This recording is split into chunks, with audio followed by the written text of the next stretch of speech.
창세기 2장 1절에서 3절까지 말씀을 다 같이 봉독하겠습니다. 천지와 만물이 다 이루어지니라. 하나님이 그가 하시던 일을 일곱째 날에 마치시니 그가 하시던 모든 일을 그치고 일곱째 날에 안식하시니라. 하나님이 그 일곱째 날을 복되게 하사 거룩하게 하셨으니 이는 하나님이 그 창조하시며 만드시던 모든 일을 마치시고 그날에 안식하셨음이니라. 아멘. 귀한 찬양 감사드립니다. 믿음으로 고백합니다. 오늘은 참으로 좋은 날입니다. 우리 모두에게 좋은 일이 일어납니다. 기도하겠습니다. 사랑과 은혜와 자비가 무한하신 하나님 아버지, 주님을 찬양하고 경배합니다. 주님께 모든 영광을 돌려드립니다. 주님, 이 예배 가운데 좌정하셔서 예배하신 놀라운 은혜와 축복으로 예배드리는 모든 주님의 겸양들에게 넘치게 채워 주시옵소서. 치료와 회복이 임하게 하여 주시고 은혜와 축복이 임하게 하여 주옵소서. 감사하고 예수님의 이름으로 기도 올리옵나이다. 아멘. 오늘은 창세기 2장 1절로 3절을 본문으로 하여서 하나님께서 복되게 하사 이 같은 제목으로 말씀의 은혜를 나누기 원합니다. 제목을 큰 소리로 따라해 주시기 바랍니다. 하나님께서 복되게 하사, 하나님께서 복되게 하사. 이 세상을 살아가는 사람들 가운데 복받기 싫어하는 사람은 한 사람도 없을 것입니다. 그래서 새해 어디서든지 사람 만나게 바라면 새해 복 많이 받으세요, 복 많이 받으세요, 복 많이 받으세요. 그 복만 다 쌓아놔도 엄청나게 많이 받았을 것입니다. 미국에 유학 갔을 때 대학원 기숙사 아파트 마주보고 있는 집이 중국 유학생들이 살고 있는 집이었는데 정초가 되면 복자라는 한문을 거꾸로 써서 이렇게 붙여놨어요. 알고 보니까 중국 사람들이 이렇게 복자를 거꾸로 써서 정초가 되면 다 붙여놓는답니다. 복이 막 쏟아지라고. 그러나 아무리 빨간 종이를 뒤집어 놓고 어떻게 붙여도 그래서 복이 쏟아지는 것은 아닙니다. 하나님이 복을 주셔야 복을 받는 것입니다. 근데 사람들이 말하는 복은 무엇입니까? 돈 많이 벌고 높은 자리에 올라가고 건강하게 오래 사는 것, 이것이 복입니까? 그렇다면 부자들은 다 행복합니까? 권력자들이 다 행복합니까? 권력의 정점에 올라갔다가 내려오면 그것이 불행이더라고요. 오래 산다고 다 행복하게 오래 살고 있습니까? 아닙니다. 진정한 행복은 우리 마음가운데서 넘쳐나야 되는 것입니다. 마음의 행복이 진정한 행복인데 이 행복은 복의 근원 대신 하나님만이 우리에게 줄 수 있는 것입니다. 매 예배 때마다 우리는 만복의 근원 하나님을 찬양합니다. 예배 순서에서 그냥 찬양하는 게 아니라 진짜로 우리 고백입니다. 만복의 근원 하나님께서 이 시간 나에게 복을 내려 주옵소서. 내가 주님의 은혜가 없으면 살아갈 수 없습니다. 믿음의 고백으로 찬양하는 것입니다. 우리가 주님 말씀에 순종해서 하나님 뜻대로 살아가게 될 때 우리에게 복이 임하게 되는 것입니다. 하나님께서 우리 인간을 하나님의 형상대로 창조해서 영적인 존재로 만들어 주시고 복을 주셨습니다. 창세기 1장 27절 28절에 말씀합니다. 하나님이 자기 형상 곧 하나님의 형상대로 사람을 창조하시되 남자와 여자를 창조하시고 하나님이 그들에게 복을 주시며 하나님이 그들에게 이르시되 생육하고 번성하여 땅에 충만하라. 땅을 정복하라. 바다의 물고기와 하늘의 새와 땅에 움직이는 모든 생물을 다스리라 하시니라. 우리는 하나님이 창조하신 복받은 존재입니다. 그러므로 우리가 일생을 살아가는 동안 가장 중요한 것은 예수 믿고 하나님의 자녀가 되어서 복받은 인생을 살아가는 것입니다. 예수 믿고 하나님을 나의 하나님으로 고백하고 살아갈 때 그때로부터 하나님께서 우리에게 열려의 복을 각자에게 허락해 주시고 쌀 것이 없이 넘치게 많은 복을 우리에게 부어 주실 것입니다. 시편 144편 15절을 말씀합니다. 이러한 백성은 복이 있나니 야훼를 자기 하나님으로 삼는 백성은 복이 있도다. 하나님을 나의 하나님으로 삼고 사는 사람들, 그 백성은 복이 있다고 말씀했습니다. 그러므로 여러분이 하나님을 여러분의 하나님으로 모시고 살고 있기 때문에 여러분 복받은 존재입니다. 늘 우린 고백해야 됩니다. 나는 예수 믿고 복받은 존재가 되었습니다. 하나님이 나의 하나님이시고 나는 복덩어리입니다. 할렐루야. 창세기 2장을 보면 하나님께서 온 우주 만물을 창조하시고 일곱째 날 안식하시며 일곱째 날을 복되게 하시는 장면이 나옵니다. 일곱째 날 안식하신 하나님에 대해서 창세기 2장 1절과 2절을 말씀합니다. 천지와 만물이 다 이루어지니라. 하나님이 그가 하시던 일을 일곱째 날에 마치시니 그가 하시던 모든 일을 그치고 일곱째 날에 안식하시니라. 여세 동안 온 천하 만물을 말씀 하나로 창조하시고 일곱째 날에 하나님이 안식하셨습니다. 그리고 그날을 복되게 하셨습니다. 출애굽기 20장 11절입니다. 이는 엿새 동안에 나 야훼가 하늘과 땅과 바다와 그 가운데 모든 것을 만들고 일곱째 날에 쉬었음이라. 그러므로 나 야훼가 안식일을 복되게 하여 그날을 거룩하게 하였느니라. 이 안식일은 복되고 거룩한 날입니다. 그래서 이날은 개인의 유익을 위한 모든 세상 일을 쉬게 하시고 주님 앞에 감사하며 예배드리게 하셨습니다. 출애굽기 20장 10절에 이와 같이 말씀합니다. 일곱째 날은 내 하나님 야훼의 안식일인즉 너나 내 아들이나 내 딸이나 내 남종이나 내 여종이나 내 가축이나 내 문 안에 머무는 객이라도 아무 일도 하지 말라. 아무 일도 하지 말라. 우리가 참 바쁘고 힘든 삶을 살아도 주일이 되면 세상 일을 내려놓고 몸과 마음이 쉬어야 되는 것입니다. 예배를 드리고 영적으로 재충전해서 주님이 주신 그 영적인 축복을 가지고 한 주간 또 승리하며 살아가는 우리 모두가 되어야 하는 것입니다. 하나님께서 우리에게 주신 수많은 축복 가운데 안식일의 축복은 참으로 놀라운 축복입니다. 만일 안식일에 축복이 없었다고 하면 우리는 번아웃해서 피곤하고 지쳐서 일찍 세상을 다 떠날 수밖에 없었을 것입니다. 프랑스에서 무신론 혁명이 일어났을 당시 주일 예배를 없애버리기 위해서 열흘에 한 번으로 쉬는 날을 바꾼 적이 있습니다. 그리고 나니까 모든 생산량이 40%나 감소했습니다.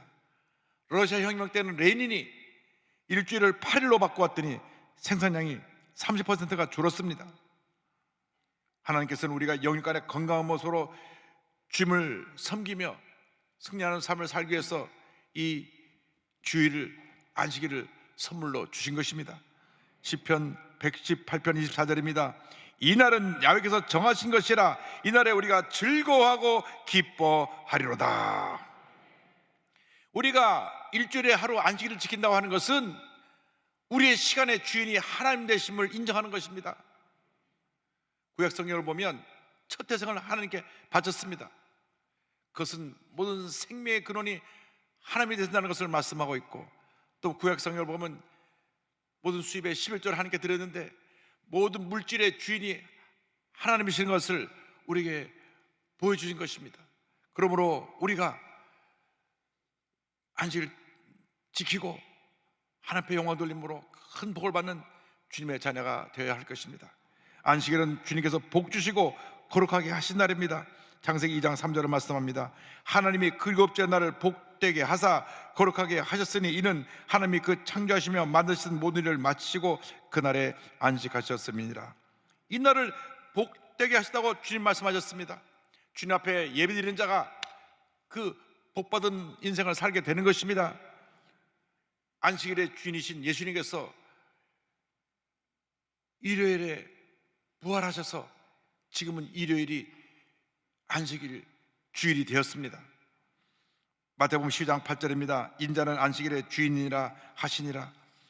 마가복음 16장 9절입니다. 예수께서 안식 후 첫날 이른 아침에 살아나신 후 전에 7 귀신을 쫓아내어 주신 막달라 마리아에게 먼저 보이시니, 예수님 당시까지만 해도 토요일 날을 안식으로 지켰는데 예수님이 안식 후 첫날에 부활하심으로 그들로부터 모든 초대교회 전통이 주일날 일요일에 예배를 드리는 전통으로 바뀌어졌습니다.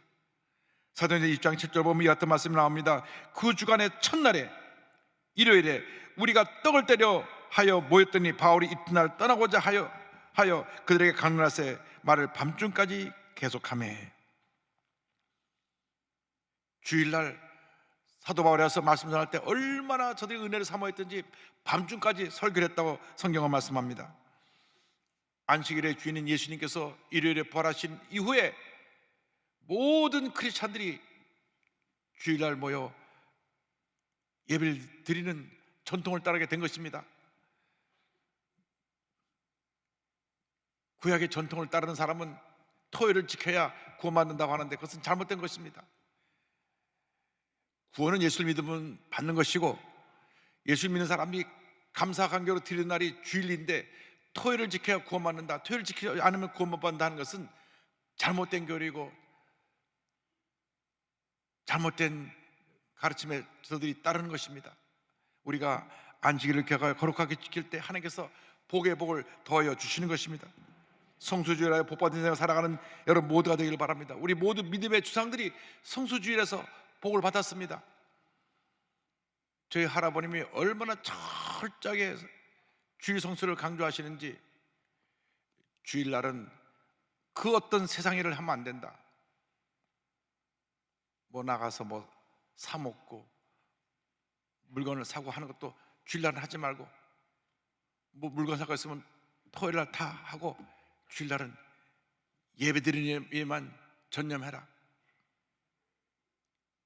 주일날은 만화도 봐서는 안 되고 TV에서 오락 프로그램 봐서도 안 된다. 아주 전통적인 우리 한국의 장로교, 보수적인 장로교의 가르침을 귀에 못이 박히도록 말씀하셔서 우리 온 가족은 성수주의라는 것이 당연한 것으로 생각했습니다. 제가 초등학교 4학년 때까지 단 한 번도 유행가를 들어본 적이 없습니다. 초등학교 4학년 때 친구 집에 갔더니 TV에서 오락 프로그램 하는데 처음으로 제가 거기서 유행가를 들었습니다. 잊어버리지 않습니다. 박재란이라는 사람이 산 넘어 남촌을 부르더라고요.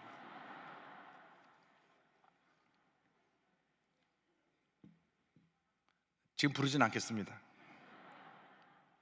하여간 제가 태어나서 제일 처음 들은 곡이 그 곡이기 때문에 아, 저런 노래도 있구나, 그렇게 제가 생각했던 기억이 납니다. 성수주의를 하면 유명한 사람이 있습니다. 존 와나메이커라고 하는 미국의 최신부 장관입니다. 미국의 크리스찬 사업가며 마케팅이라고 하는 분야를 개척한 분입니다. 이분이 최신부 장관이면서 성수주의를 하기 위해서 4년 동안 워싱턴 DC와 필라델피아를 기차로 왕복을 했습니다. 약 10만 마일을 왕복하면서 성수주의를 하며 교학교 교사로서 학생들을 가르쳤습니다. 미국의 벤자민 해리슨 대통령이 그를 최신부 장관으로 불렀을 때 조건을 내세웠습니다. 각하, 주일날 필라델피아로 돌아가서 예배드리고 교학교 교사를 하는 것을 허락하면 제가 장관직을 수락하겠습니다. 그래서 당신은 주일날 필라델피아 내려가서 교회 선교도 좋다 약속을 받고 1889년부터 1893년 동안 4년간 채식부 장관으로 봉사합니다. 토요일이 되면 기차를 타고 필라델피아 올라가서 주일날 교회 가서 아이들을 가르치고 주일날 오후에 다시 워싱턴 DC로 내려왔습니다.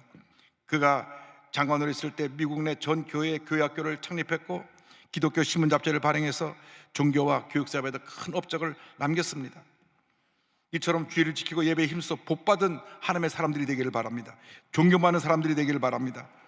주일날에는 하나님께 예배드리는 일과 사람들에게 도움을 주는 선한 일을 하는 날입니다. 나 개인의 유익과 만족을 위해서 시간을 보내면 안 되는 것입니다. 굉장히 그럼 기준이 애매해지는지 모르겠는데 여러분 자신이 하나님을 기쁘시게 하는 삶을 살면 됩니다. 하나님을 기쁘시게 하는 삶을 주일날 살아가면 그것이 하나님이 기뻐하시는 삶이요 하나님께 영광 돌리는 삶이 되는 것입니다. 주일날 일하지 말라 그랬다 그래서 의사 선생님이 병원 안 고치면 그날 사고 나서 다친 사람들은 어떡합니까? 선한 일을 해야 되는 것입니다. 사람을 살리는 일을 해야 되는 것입니다. 유익을 주는 일을 해야 되는 것입니다. 주일날 일하지 말라 그랬다 그래서 버스 운전하는 분이 다 쉰다 그러면 어떻게 교회롭니까? 선한 일을 해야 되는 것입니다. 그러나 내 개인의 유익과 만족을 위해서 가진 것이 많은데 더 쌓아놓으려고 주일날 일하지 말라, 그 말씀인 것입니다. 기쁨으로 주님을 섬길 때 하나님께서 우리에게 복을 내려주십니다.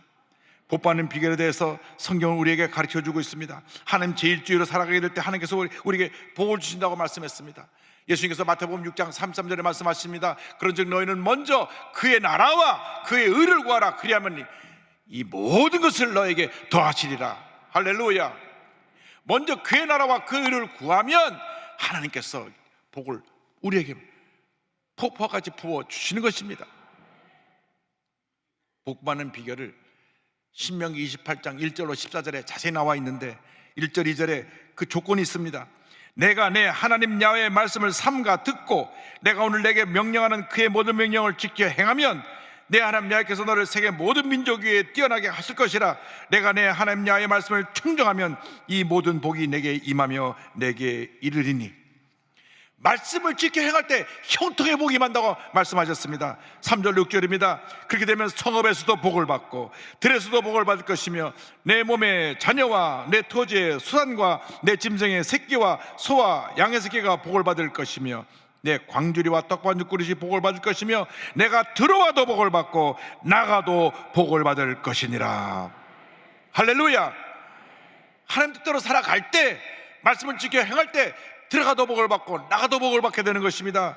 12절 13절에 계속해서 축복이 이어집니다. 여호와께서 너를 위하여 하늘의 아름다운 보고를 여시사 내 땅에 때를 따라 비를 내려주시고 내 손으로 하는 모든 일에 복을 주시리니 내가 많은 민족에게 구워줄지라도 너는 꾸지 아니할 것이요 여호와께서 너를 머리가 되고 꼬리가 되지 않게 하시며 위에만 있고 아래에 있지 않게 하시리니. 할렐루야.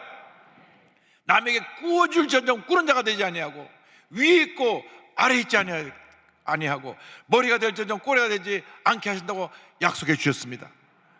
하나님 제1주의로 살아가면 이 같은 복이 임하는 것입니다. 여러분 일생 살아가는 동안 먼저 그의 나라와 그의 의를 구하는 주님의 복받은 자녀들이 다 되기를 바랍니다. 그의 나라와 그 의를 구하면 하나님께서 복을 우리에게 퍼부어 주시는 것입니다.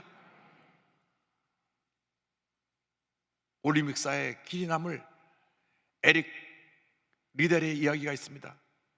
이분은 스코틀랜드 장로교 선교사님의 아들입니다. 중국 텐진에서 태어났습니다. 그런데 에릭 리델은 어릴 때부터 육상에 뛰어난 재능을 갖고 있었습니다. 에딘버러 대학 가서 그 달리고 난 모든 단거리 경주에서 다 우승을 했습니다. 1924년 제8회 파리에서 올림픽이 열릴 때 당연하게 영국 대표로 출전하게 되었고 100m 금메달은 그가 다 목에 걸 것이라고 생각을 했습니다. 그런데 문제가 생겼습니다. 100m 달리기 예선 경기 날짜가 7월 6일 주일이었습니다. 선교사님 자녀로 철저하게 성수주의를 하던 에릭 리델은 일정표를 보고 얘기했습니다. 저는 주일에는 달리지 않겠습니다. 영국 스포츠산이 발칵 뒤집혔습니다. 영국 왕세자가 와서 그를 설득하기도 했습니다. 그러나 그는 요지부동이었습니다. 영국 매스컴에서는 조계의 명예를 버린 위선자라고 그를 공격했습니다. 하지만 그의 결정을 번복할 수 없었습니다. 그래서 100m 경주에 그의 라이벌인 영국의 헤럴드가 나서 금메달을 목에 걸었고, 그는 그 다음에 주일이 아닌 평일날 나가서 자기 주종목이 아닌 200m에 나가 동메달을 목에 걸고, 며칠 후에 400m 경주에 나가게 됩니다. 원래 단거리 선수가 이렇게 자기의 주연기간인데 나가서 최고의 실력을 발휘할 수가 없습니다.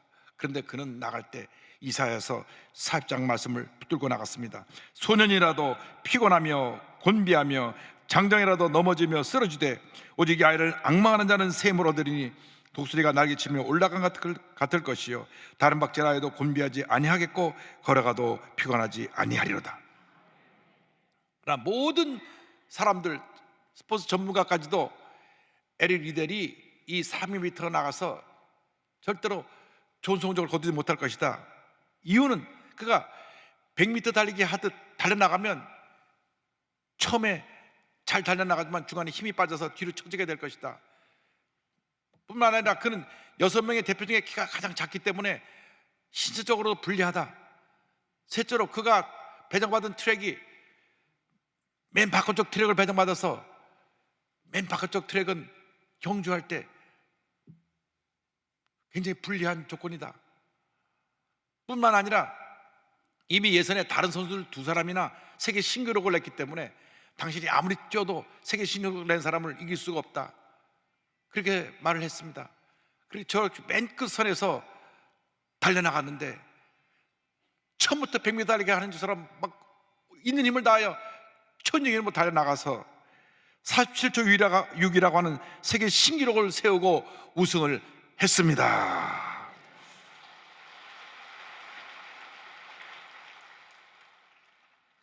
저 기록은 16년 동안 깨지지 않았다고 합니다. 얼마나 그런 빠른 속도로 달려나갔든지 모두가 놀라서 물었습니다. 그런 놀라운 속도를 중반에도 계속 유지할 수 있었던 비결이 무엇입니까? 기자들이 물을 때 대답했습니다. 그 비결은 간단합니다. 처음 200m는 저의 최선을 다해 달린 것이고 나머지 200m는 하나님의 도우심으로 달린 것뿐입니다.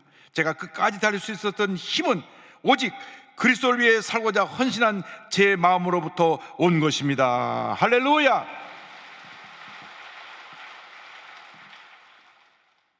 올림픽 끝난 후 그는 국가적 영웅으로 온 국민의 환호를 받으며 영국에 돌아갔습니다. 그때 주님 말씀하십니다. 내가 받은 메달보다 더 위대한 메달, 더 위대한 영광이 있다. 너는 복음의 영광을 위하여 살아가라. 그는 24살의 나이에 모든 것을 내려놓고 아버지의 뒤를 이어 중국으로 건너가 선교사로 사역을 합니다. 텐진을 비롯한 산동반도 곳곳을 다니며 농촌 지역에서 복음을 전하다가 일본군에 붙잡혀서 스파이 누명을 쓰고 수용소에 감금되었는데 그 열악한 환경 속에서도 복음을 전하다가 그곳에서 제2차 세계대전 끝나기 얼마 전 순교합니다. 43살의 나이로 그의 꽃다운 인생을 마무리했지만 그는 위대한 하나님의 사람으로 큰 업적을 남게 된 것입니다. 그 비문에 이렇게 쓰여져 있습니다. 하나님의 영웅 에릭 리델 여기에 잠들다. 그의 이야기는 불의 전차라고 하는 영화로도 제작이 되었습니다. 여러분 모두의 삶이 에릭 리델처럼 하나님 앞에 귀하게 아름답게 쓰이게 되기를 바랍니다. 하나님 제일주의 삶을 살아가야 될 때, 하나님 뜻대로 살아가야 될 때, 하나님 먼저의 삶을 살아가야 될 때 하나님께서 이 같은 복을 주시고 위대한 하나님을 사람으로 세워 주실 것입니다. 약속의 말씀 잡고 믿음으로 돈 전쟁에 나갈 때 하나님께서 여러분 앞에 시온의 대를 열어주시고 놀라운 은혜와 축복과 기적으로 넘치게 채워줄 것입니다. 여러분 인생은 한 번뿐입니다. 후회 없는 인생을 살게 되길 바랍니다. 보람 있고 의미 있고 위대하고 아름답고 존귀한 존재로서 쓰임받는 그런 일생을 살아야 되기를 주님의 이름으로 축원합니다. 주님, 우리도 그렇게 살게 하여 주셔서 하나님 영광에 아름다운 흔적을 남기는 우리 모두가 되게 하여 주옵소서. 지금까지는 나 자신을 위해 살아왔지만 앞으로 남은 여생 주님의 영광에 살다가 장차 주님 앞에 설 때 잘하였도다 착하고 충성된 자와 칭찬받는 저희 모두가 되게 하여 주옵소서. 주 앞에 충성한 헌신을 다짐하면서 우리가 찬양으로 고백합니다. 십자가를 질 수 있나 주가 물어보실 때 죽기까지 따르오리. 저들 대답하였다.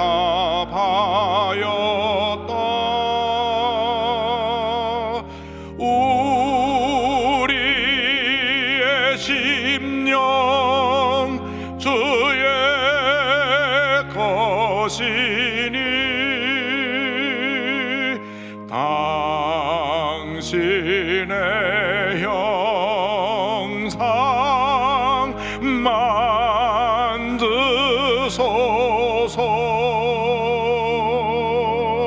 주 인도 따라 살아갈 동안 사랑과 충성 늘 바치오리다.